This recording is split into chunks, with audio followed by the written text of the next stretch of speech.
Hello, welcome back to Let's Play Pillars of Eternity, where we have a fighter with lore 10, thus able to use lots and lots of scrolls, which I should be giving her.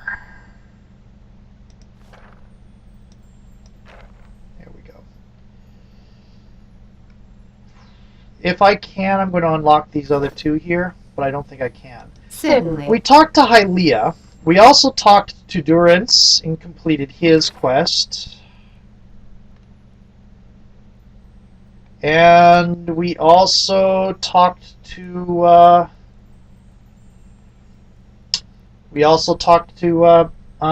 Grieving Mother and got a little bit about hers. We're not finished with hers yet, but anyway.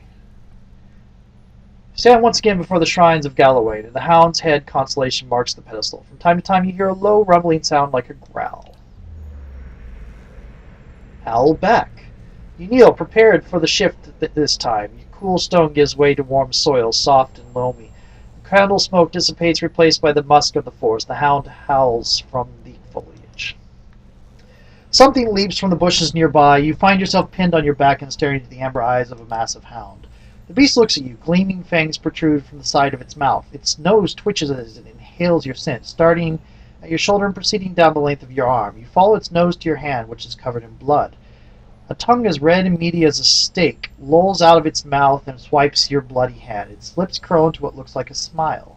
The beast looks back at you as it fixes you with its glowing eyes. Its muzzle retreats into a long, bearded face, and its pointed ears lengthen, dropping to the sides of its head. What was a massive hound becomes a giant of man, his broad, muscled shoulders draped with furs. He holds a flint knife to your neck and grins, revealing a row of long, pointed teeth. Tread carefully. Let my face be a warning sign to always treat Galloway and his messengers with caution and reverence. Yeah. You hear Aveus' tiny, tenacious grips seize your side. The lioness reigns still, and soon her cubs will rise. Why did you strike the bear down?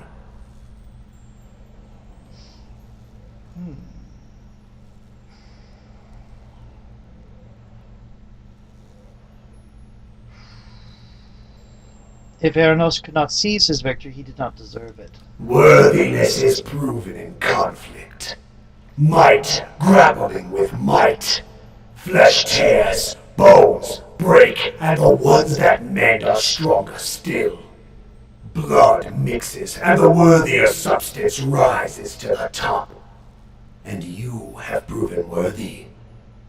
Changeling throws his head back and closes his eyes, breathing deeply of the cool air. He lets out a howl that rings through the air. He lowers his head, puffs of steam rising from his panting mouth. Twigs crunch, branches snap. The ground shivers under the weight of pacing, prowling footsteps. A dozen beasts, bears, wolves, and long-fanged cats stalk out of the undergrowth, their matching amber eyes fast on you. Just how real do you think this is? Aloft takes a step back from the beasts. As the beasts circle you, their master rises to his feet. Even the largest of the bears can only reach his browned and muscle-knotted shoulders. You stand mindful of the ring of predators surrounding you. You sought and won the favor of Galloway. What new prey do you now pursue? I hunt Theos. To track a quarry, you must understand its movements. And Theos follows the path of a more powerful master. A warm breeze carries the smell of smoke and gunpowder. Sparks ignite and float in the draft, catching the leaves over Galloway's head. A sudden blast of heat scalds your face, and even as you turn away, the flash of light sears your vision through your eyelids. When you look back, you see a woman in full plate standing next to Galloway, and her mirror-polished armor flickers with images of reflected flames. You can't see her face, but her voice is strong and clear like the ringing of steel. Let her know her foe.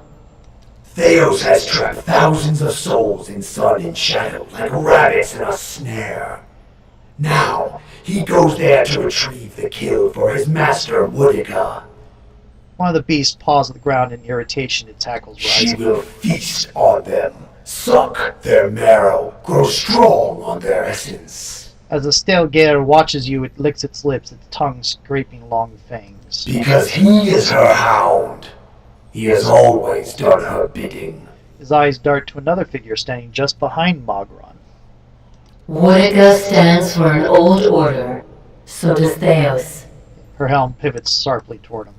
A golem made of black and pitted iron steps out of Malgren's shadow. Its movements are slow yet precise, each footfall accompanied by the groaning and grinding of metal. The steady orange glow of furnace coals emanates from its eyes. They both fear change, and the Deerwood has changed much recently. People find answers not in the gods, but in animancy, the product of their own labors. Abaddon. Gleer clicks within its jaw on Abaddon's And face. why not?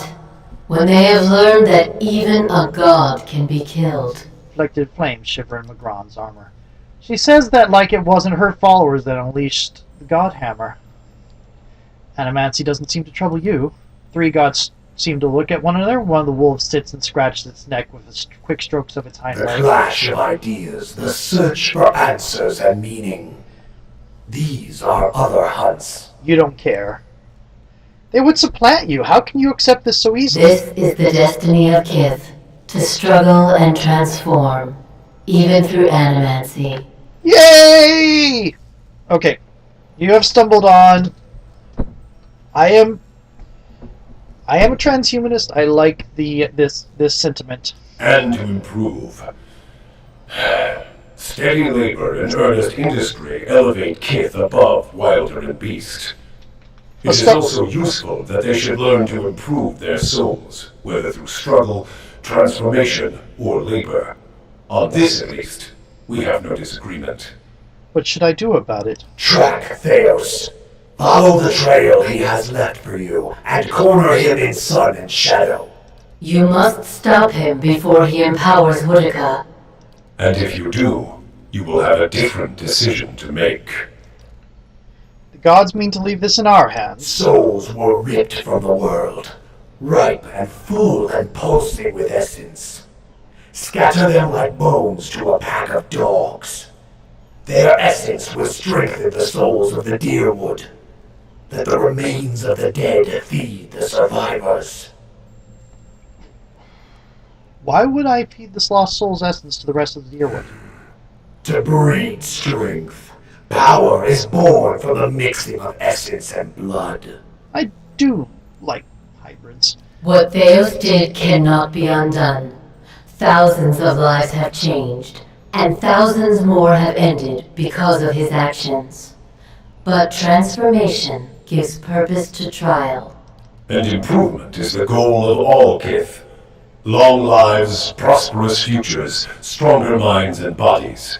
Strengthening those who remain will help repair the damage that Theos has done to the Deerwood. Now I've got to find things. And when you descend the pit to sun in shadow, you can count on our assistance to see you safely through. As I hope we can count on yours when you reach the bottom. Actually, I've already given my promise to Hylea. There are many souls upon the burial isle that are sworn to serve us. They belong to you now, and they shall guide your descent. Beware the promises of a God Watcher. They are binding, but only in one direction. Yes, we had this conversation. The beasts grow restless, pawing the ground and eyeing you with renewed interest. The bear sniffs at the ground next to your leg. One stale gear skulks into the circle, its amber eyes glowing. Gallowayne hurls his knife between your feet, sinking it to its handle. He raises his empty hand. Hunt him, mortal. And when you stop him, let the souls he has captured feed the Deerwood. Strengthen the souls of those who remain. Prepare them to face the challenges that will follow. Pledge that you will do this, and we will grant you a power fit for the finest warrior who ever lived. Betray us, and my beast shall track you down. Our allegiance is not to be accepted and cast aside. My friend, this is a most auspicious moment. The Lord of the Hunt has spoken to you without omission or riddles. Heed what he said about his beast seeking you out should you stray from the task, for it is not an empty promise. I would hear what the other gods have to say first. Consider and calculate, but decide. Gallowayne's hand falls, and the growling pack lunges into the circle. The vision vanishes in an instant, turning you to Ter Evron, where burning candles replace the glowing eyes of Gallowayne's beast. I have already given that answer. I wish I could talk to Wodeka.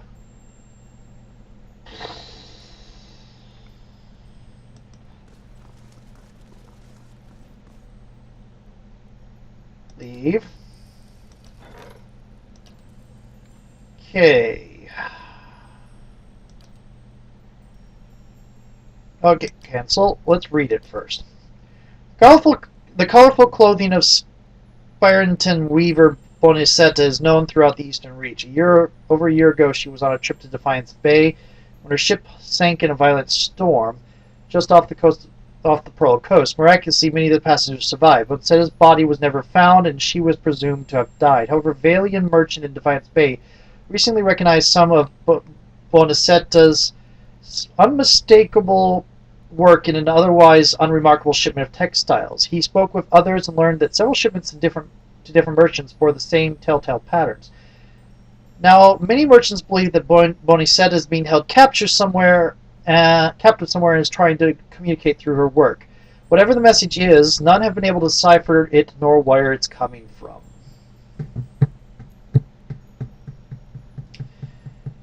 Let's assign. I'm going to assign Kana to this. Okay. Pray again, the vision of the white plane emerges. The driving wind returns in its chaos of whirling snow. Something moves at the center of the blizzard, plodding but relentless. As the snowstorm gets closer, you see an aurochs, as colossal and slow as the glacier. Its shaggy white hair is matted with frost, but beneath it, ribs like a ship's frame protrude. A man, emaciated and almost naked, huddles at the beast's legs. His body's scored with lash marks, and his nose and ears have been carved from his face. His black eyes pierce the whiteout. By the wheel, it's Skane. The aurochs stops and stands before you, enveloping you in a violent blizzard that surrounds it. Though its mouth does not move, the beast speaks in a deep, thunderous voice. A clan of Glamfelin ventured from the white that wends to find the crack in the ice. When you sealed it, you damned their souls to a slow weathering here, one they had sought to escape. Their souls will eventually break down. Entropy is not the sudden, violent combustion of heat and flame. It is a slow progression. Fragment by fragment, the elements wear even the mountains to dust. Pretty much, that's what I was expecting. The scarred man snickers. The world shudders beneath you in a great crack. Echoes across the white expanse. The ice splits at your feet, waves lapping through the river. The Watcher seeks something long lost. What is it you search for? Theos Ix Arcana, the man responsible for my current plight. Yet there is a greater plot at work here, Watcher.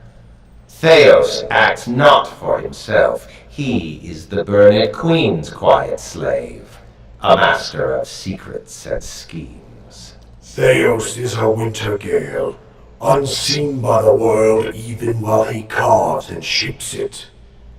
Woodica directs him, sending him to wipe her enemies from Eora. And Animancy as well. He would see those secrets lost, the knowledge forgotten. And he would see his mistress grow fat on the essence of thousands. For her, he has harvested the unborn souls of the Deerwood. It is impossible to tell whether Scan's ragged expression is a smile or a snarl. Why does Theos hate He believes that some knowledge is best lost to mortals. More importantly, Woodica despises it, and he yields to the will of the exiled queen in all things. I realize his methods have been questionable, but mightn't he be right? What now? Theos has removed these souls from the cycle. They are ice melting in the sun. Let them fade. Let them forget this world and be forgotten by it. Take the souls she so desires and grind them into dust. Let her see her careful schemes thoroughly ruined. That last one sounded a little nastier than the other two. For several seconds, the waves wash quietly against the ice, and the aurochs stand silently amidst the churning It is the floods. destiny of all things to crumble and join the chaos that follows this world. Some seek it willingly, as you have seen. To mingle, roiled and stirred by the tides of the universe. It is not an unkind fate. Why do you oppose Wodeka? She desires to order chaos and shackle the agents of change in the world. Under her, all things would remain static and frozen according to her laws. Even now, she only barely keeps the pact of the gods to leave the affairs of Kith in mortal hands. She moves in Theos where she cannot move directly. And so we call on you to do the same. Such are the schemes of the queen that was. You would give these souls the very fate you sought to deny the Glenfallen pilgrims. I am the beast of winter. I neither speed nor alter my path for the whims and desires of Kith. I take souls at the time of my choosing, be it mote by mote or in a sudden tempest of chaos. These souls, they have already forgotten their place in this world. They have been lost to existence. Let them be memorialized and mourned for an age and then forgotten entirely. I'll seek Theos and Sun and When you reach the burial isle, we will send lost souls to guide you through the pit. This is our gift to you. What you do after you face Theos will be your choice, but we would have you set the stolen essence adrift. And whether you would heed us or no, understand that our end comes to all things eventually. Help us achieve it, and we shall reward you now with the power to rival Theos's. But do not choose lightly.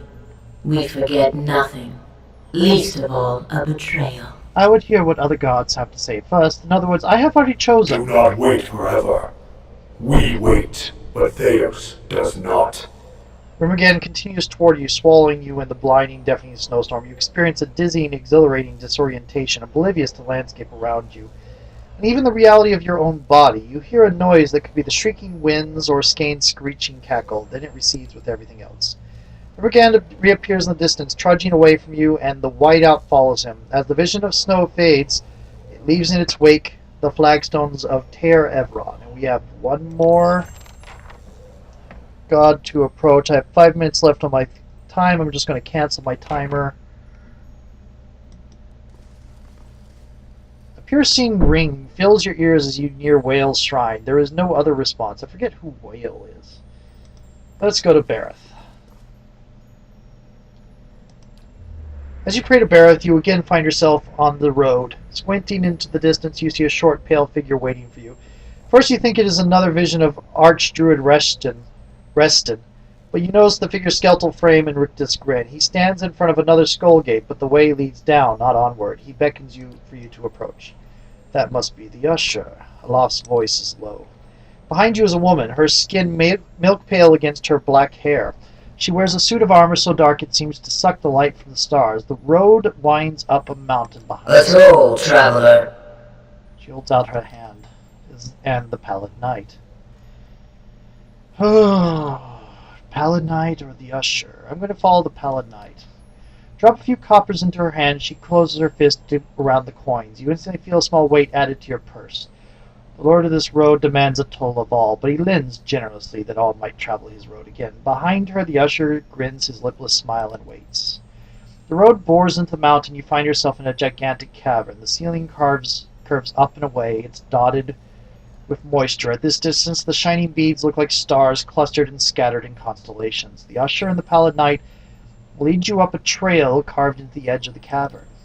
The two identical cave mouths wait up ahead, and you follow the Usher to one of them. Standing at the edge and gazing down, you see an endless, ever-changing plain bisected by a road. Only then do you realize that you are no longer on the road. As you follow the road to the point where it disappears below you, you realize that you're standing in one of the eye sockets of a massive skull. The Usher points to the road. Archdruid Reston appears before you. He's just as you remembered him, stern and smooth-skinned. Yet with each step along the road he grows, swelling with blood and essence. His heavy steps become slower and slower until he stops altogether. His distended body fills the path. You met a dwarf traveling this road. What did you do?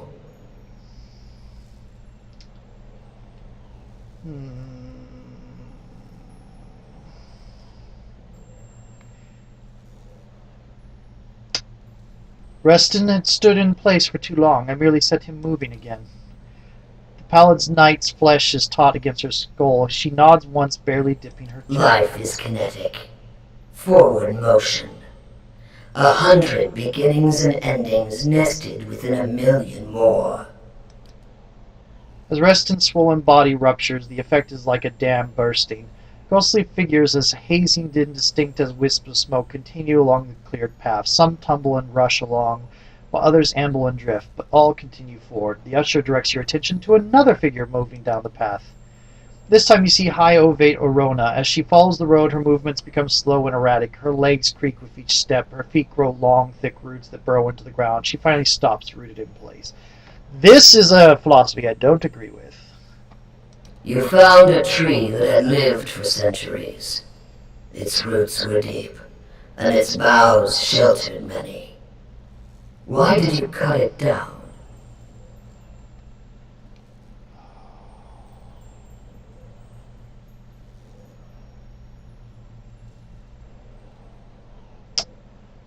While its branches sheltered others, its roots sucked them dry. All draw their life's energy from the deaths of others. This is why all must remain part of the cycle of death and rebirth. No creature may be a closed loop unto itself. Orona's body petrifies below, and the shimmering leaves of her hair blow down the path. You seek another who has lived his lives on the brink of the cycle. He sits on the inside of the wheel, observing its revolutions. With each life, he is plucked from the stream and returned to it intact. Why do you hunt Theos? Trap thousands of souls for Wodeka. I've got to stop him from giving her absolute power.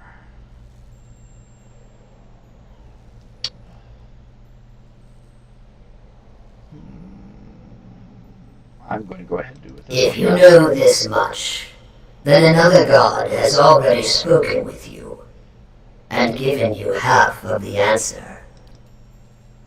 Theos serves Wodeka. She desires an escape from her own cycle. Power without decline. Theos has removed thousands of souls from the cycle so that their essence might empower her. You must stop him and you must return them to the cycle. What end would it serve to send the souls back into the cycle? Attending to these souls is a question of stability, Watcher, of maintaining the natural order of the world and the ebb and flow of essence. What, couldn't they be returned to the Hollowborn? As battered, burdened things, do you mix soured wine with fresh? The kindness you seek lies in giving them a new beginning, not in shackling them to this life. Surely there is a better alternative. What's wrong? Okay. The illusion of revolution is merely a part of another cycle, and a painful one. True change has structure, geometry. It is the product of cycles within cycles, 1,000 gears spinning and moving the universe by degrees. Theos has meddled with these souls. Perhaps it's better to destroy them? Cycle is merciless, but is not wasteful. Time and endless procession of rebirths eventually grind souls into dust, but until then, they must pass from the world and return to it. Their continuing movement advances the cycle itself. And what is wrong with Wodeka seizing this power? The cycle of Kith is a thing of balance, likewise is the cycle of gods. We rise and fall in the favor of mortals, only to fall and rise again. But Wodeka seeks the power to place herself outside this cycle. She would root herself and grow to the detriment of others. The usher silently gestures to the road where a broken tree and a husk of flesh are still visible. I think I understand what you're telling me. I only show you the motion of the universe, Watcher. Why does Wodeka even need Theos' help? Why do you need mine, for that matter? Gods guide souls. I think I failed the thing. Through the cycle of death and rebirth. But Aora is the domain of mortals. We stand aside. Weights and counterweights were one. To alter the tides of Kith, all would follow. We would tip this world from its axis. This is why Wodeka directs a mortal to do her bidding. We stand aside weights and counterweights. Were one to alter the tides of the Kith, all would follow. We would tip this world from its axis. Okay. This is why Wodeka directs a mortal to do her bidding, and why any who would stop Theos must be mortal as well. I must go to Sun and Shadow. No mortal can survive the descent into the pit. But there are souls on the burial isle that are pledged to me. I will grant them to you, and they shall bear you down safely, as well as light the way beyond. A multitude appears at the end of the road, raising their voices and kicking up dust as they make their way toward you. Oh, there we go. Return them to the Cycle Watcher. Appease all of the gods. There's my achievement! Promise that you will, and I shall grant you power befitting a champion of death. Accept my favor, however, and I will demand this decision as your due. I collect from all mortals in time. Now this, if I remember correctly what her boon is, statistically speaking, it's probably the one I would have gone for. It gives you, I think it gives you more resolve, but I've already taken Hylea's. I've already answered this. I would hear what the other gods have to say first. Do not delay long, Watcher. What Theos seeks to do cannot be undone, even by the turning of the wheel. The usher points behind you. When you turn, you find yourself again standing in Ter Evon. Okay. What? Okay, cool. Okay. So, I think I'm going to quick save. And I'm going to go to a new video. See you in a little bit.